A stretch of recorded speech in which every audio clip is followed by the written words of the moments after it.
आशीष गुप्ता और आज की वीडियो में हम बात करने वाले हैं दिल्ली पॉलिटेक्निक 2022 के लिस्ट ऑफ डॉक्यूमेंट्स के बारे में। तो फाइनली स्टूडेंट, आज की जो हमारी वीडियो का टॉपिक है इसके अंदर हम एक्सप्लेन करेंगे कि आप सभी को कौन कौन से डॉक्यूमेंट की आवश्यकता होगी। अगर आपको कोई भी कॉलेज अलॉट हो जाता है तो डॉक्यूमेंट वेरिफिकेशन आप सभी को कराना होगा, तो उस चीज़ के लिए आपको किस किस डॉक्यूमेंट की आवश्यकता होगी उसके बारे में हम आज की वीडियो में बात करने वाले हैं। यहाँ पे सबसे पहले स्टूडेंट एक बार मैं आपको समझा देना चाहता हूँ कि पहले आपका एंट्रेंस एग्जाम जो हो रहा है, जैसे आपको पता है कि आपका जो एंट्रेंस एग्जाम है ऑनलाइन मोड पर होगा। उसकी डेट मेंशन है आपका 24 से लेकर 25 जुलाई है, ठीक है। अब यहाँ पे आपको ध्यान रखना है, जैसे आपका एंट्रेंस एग्जाम हो जाएगा तो एंट्रेंस एग्जाम होने के बाद आप सभी का रिजल्ट आएगा।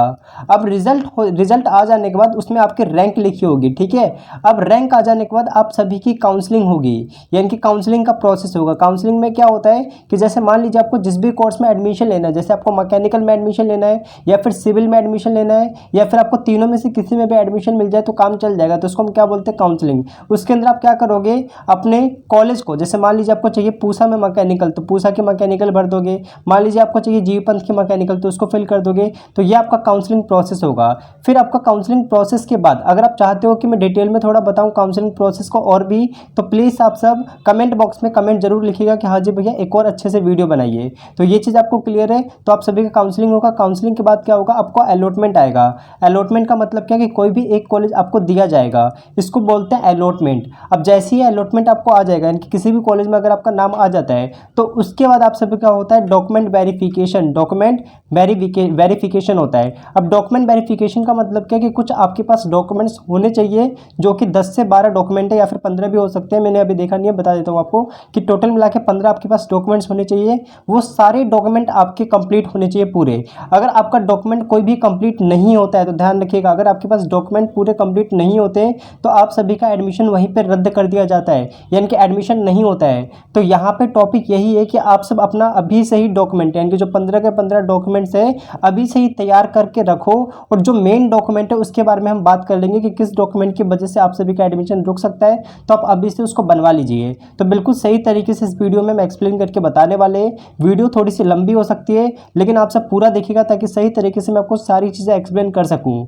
तो सबसे पहले स्टूडेंट यहाँ पे देखिए, ये आपका क्या है, आपकी ऑफिशियल वेबसाइट है। इस ऑफिशियल वेबसाइट पे आपको करना क्या है, इस तरीके से इसको रिफ्रेश कर लेना है। जैसे स्टूडेंट आप इसको रिफ्रेश करेंगे तो रिफ्रेश करने के बाद यहाँ पे एक इन्फॉर्मेशन बुलेटिन आ जाएगा, उसको आपको डाउनलोड कर लेना होगा और वहीं पे आपका सारा कुछ डिस्कस है, तो थोड़ा सा ही टाइम ले सकता है। स्टूडेंट मैं एक चीज़ और आपको बताना चाहता हूँ, हमने रीजनिंग वगैरह से रिलेटेड वीडियोस बना रखी है। रीजनिंग हो गई, साइंस हो गई। अगर आपने वीडियोस नहीं देखी तो डिस्क्रिप्शन बॉक्स में लिंक देख लीजिएगा और साथ में किंग्स इंडिया की बुक को भी डाउनलोड कर लीजिएगा।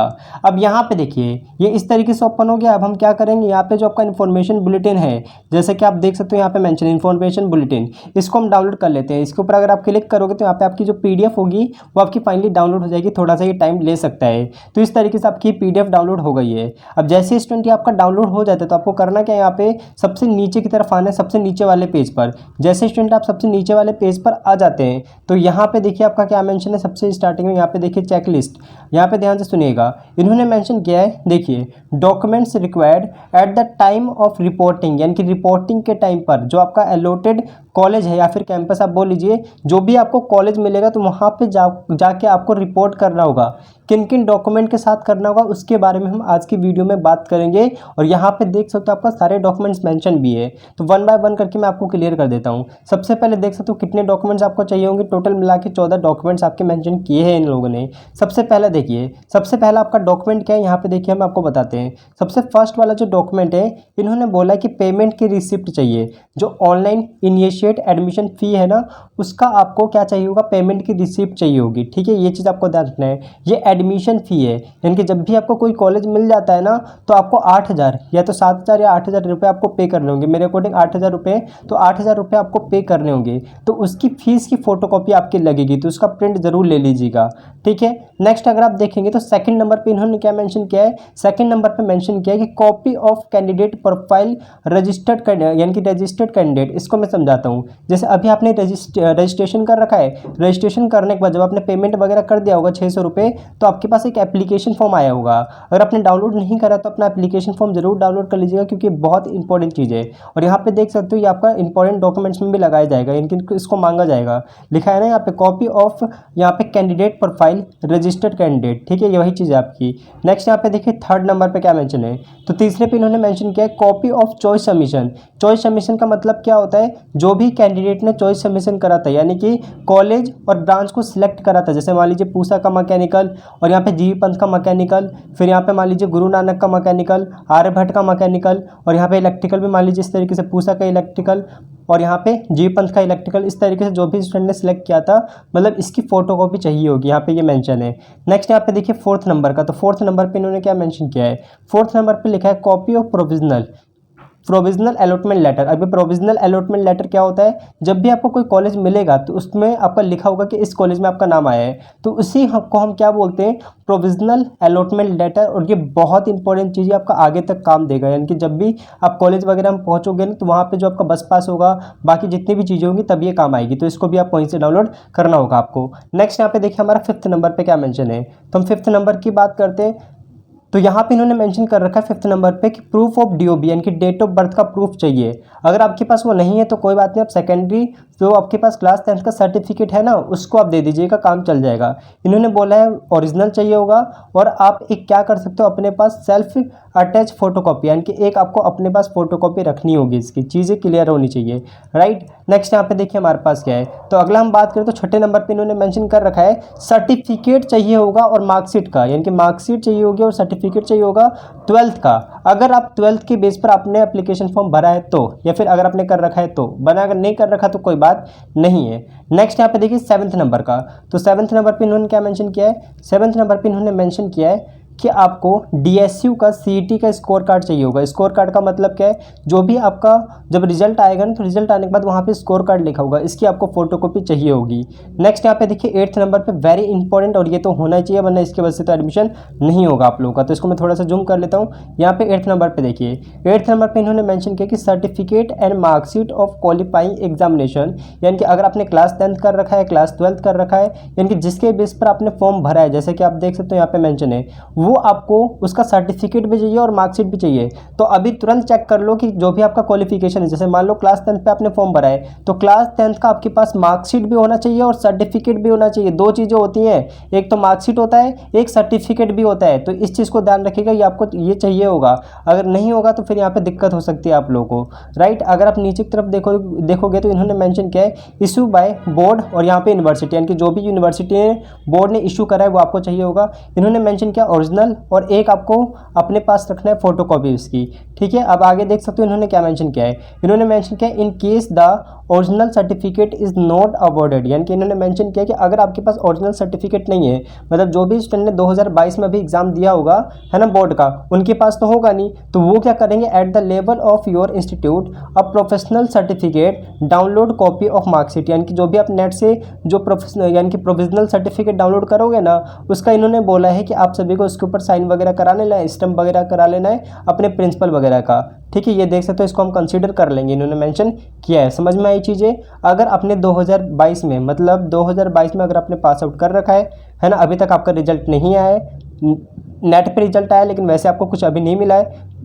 तो आप क्या करोगे, उसी का फोटोकॉपी निकलवा के अपने प्रिंसिपल से, ठीक है, आपको क्या करना है, अपने प्रिंसिपल से स्टैम्प वगैरह साइन वगैरह करवा लेना है, वो चल जाएगा आपका, राइट।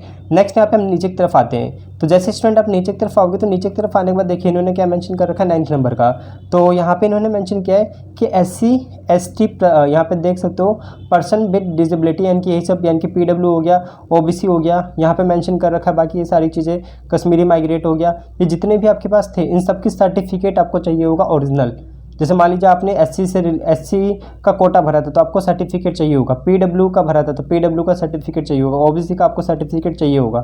और अगर ये नहीं होता है तो आपका एडमिशन बिल्कुल भी नहीं दिया जाएगा। ध्यान रखिएगा, दो चीज़ें अगर आपके पास नहीं, एक तो ऊपर वाली चीज़ मैंने आपको जो समझाया इनकी क्वालिफिकेशन वाली, और एक अगर आपके पास सर्टिफिकेट नहीं है, कैटेगरी की सर्टिफिकेट नहीं है, फिर तो आपको एडमिशन मिलेगा ही नहीं, बिल्कुल निकाल देंगे पहले ही। और एक चीज़ और ध्यान रखना कि अगर आपके पास जनरल हो तो जनरल के लिए कोई भी सर्टिफिकेट नहीं चाहिए, ठीक है। जनरल वालों के लिए कोई भी सर्टिफिकेट नहीं चाहिए। ओबीसी, SC ST बाकी जितने भी होते हैं सबके लिए चाहिए होगा। नेक्स्ट यहाँ पे देखिए 10th नंबर पर, तो 10th नंबर पे क्या मेंशन कर रखा है इन्होंने, तो अगर आप 10th नंबर पे देखेंगे तो 10th नंबर पे बोला है कि कंडक्ट यानी कि conduct and character certificate from head of institute. ये वेरी इंपॉर्टेंट चीज़ है कि आप सभी को करेक्टर सर्टिफिकेट चाहिए होगा, ये ध्यान रखिएगा, इंपॉर्टेंट चीज़ है। और ये कहाँ से चाहिए, head of institute from where qualification examination has been pass, यानी कि जहाँ से आपने क्वालिफिकेशन कर रखी है ना, जैसे मान लो आपने 10th कहीं से जिस स्कूल से कर रखी है तो वहीं का करेक्टर सर्टिफिकेट आपको चाहिए होगा, ठीक है। नेक्स्ट यहाँ पे इन्होंने क्या मेंशन बोला है, फ्रॉम अ गैजेटेड ऑफिसर, वो प्रिंसिपल ही होते हैं, जो गैजेटेड ऑफिसर का मतलब प्रिंसिपल ही होते हैं। तो ओरिजिनल इनको सबमिट करना है और एक आपको अपने पास रखनी है फोटो कॉपी उसकी, ठीक है। नेक्स्ट यहाँ पे देखिए 11वें नंबर पे, तो 11वें नंबर पे इन्होंने क्या मेंशन किया कि सर्टिफिकेट ऑफ मेडिकल फिटनेस, यानी कि आपको मेडिकल फिटनेस का सर्टिफिकेट चाहिए होगा। किसके द्वारा साइन होनी चाहिए, be sign by the registered medical, देख सकते हैं जो आपके पास जो MBBS डॉक्टर होते हैं ना उनके द्वारा ये साइन होना चाहिए। इसका फॉर्मेट इन्होंने कहाँ मेंशन कर रखा है, फॉर्मेट एनेक्सर नंबर 7 में मेंशन कर रखा है, जो कि आपको इन्फॉर्मेशन बुलेटिन में मिल जाएगा और ये आपको ओरिजिनल जमा करना होगा।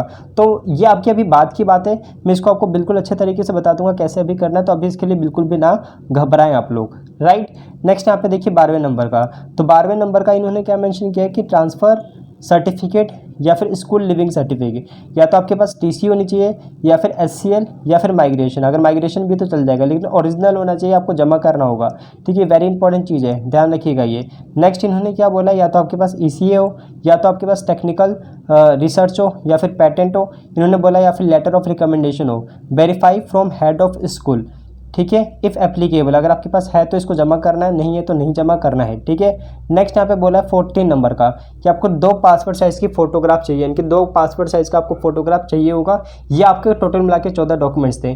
यहाँ पे ज़्यादा इंपॉर्टेंट कौन से हैं जिनके ऊपर आपको अभी से फोकस करने की ज़रूरत है, तो मैं आपको बता देता हूँ, ध्यान से देख लीजिएगा। सबसे पहले तो आपके पास ये चीज़ें होनी चाहिए, सर्टिफिकेट वगैरह अगर आपके पास है तो देख लीजिएगा। और सबसे इंटरेस्टिंग चीज़ ये है कि आपके पास सर्टिफिकेट जो कैटेगरी सर्टिफिकेट है वो तो 110% होना चाहिए, तो इसको आप जरूर बनवा लीजिएगा, ठीक है। बाकी मेडिकल वगैरह जो इसको हम बाद में देखेंगे और TC वगैरह को हम बाद में आपको बता देंगे, अभी आपको इतनी दिक्कत नहीं लेनी है, तो आपको भी सर्टिफिकेट अपना सही से बनवाना है, ठीक है, क्योंकि अभी तो नेट वाला रिजल्ट भी नहीं आ रखा ना बहुत बच्चों का, इसीलिए। बाकी मेडिकल वगैरह के बारे में आप दिक्कत मत लो, इसके बारे में हम बाद में बात कर लेंगे।